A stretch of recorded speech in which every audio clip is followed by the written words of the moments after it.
ఒకరోజు శివపార్వతులు తమ ఇద్దరు కుమారులను పిలిచారు. గణేశుడు, కుమారస్వామి ఇద్దరూ వారి ముందుకు వచ్చారు. శివుడు ఒక పరీక్ష పెట్టాలని నిర్ణయించారు. మీలో ఎవరు గొప్పవారో తెలుసుకోవాలి అన్నారు. ప్రపంచాన్ని 3 సార్లు ప్రదక్షిణ చేసి ముందుగా వచ్చేవారే విజేత అని అన్నారు. కుమారస్వామి వెంటనే తన మయూర వాహనంపై బయలుదేరారు.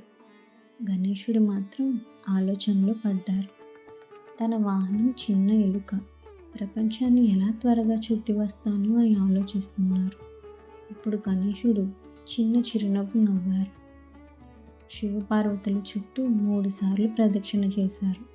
చేతులు జోడించి నమస్కరించారు. శివుడు అడిగారు, ఇది ఏమిటి గణేశ అని. గణేశుడు వినయంగా సమాధానమిచ్చారు, తల్లిదండ్రులే నా ప్రపంచం, వారిని చుట్టి ప్రదక్షిణ చేయడం ప్రపంచ ప్రదక్షిణ చేసినట్టే అని. ఈ జ్ఞానం చూసి దేవతలందరూ ఆశ్చర్యపోయారు. కొంతసేపటికి కుమారస్వామి ప్రపంచ ప్రదక్షిణ చేసి తిరిగి వచ్చారు. కానీ అప్పటికే విజేతగా ప్రకటించబడ్డారు. విజేత గణేశుడు అని.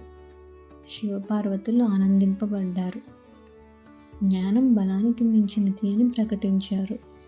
అప్పటి నుండి గణేశుడు బుద్ధి, జ్ఞానం, విజ్ఞానానికి దేవుడిగా పూజింపబడుతున్నారు. ఈ కథ ద్వారా నేను ఏం చెప్పాలనుకుంటున్నానంటే, వేగం కంటే జ్ఞానం గొప్పది. ఈ కథ మీకు నచ్చితే లైక్ చేయండి.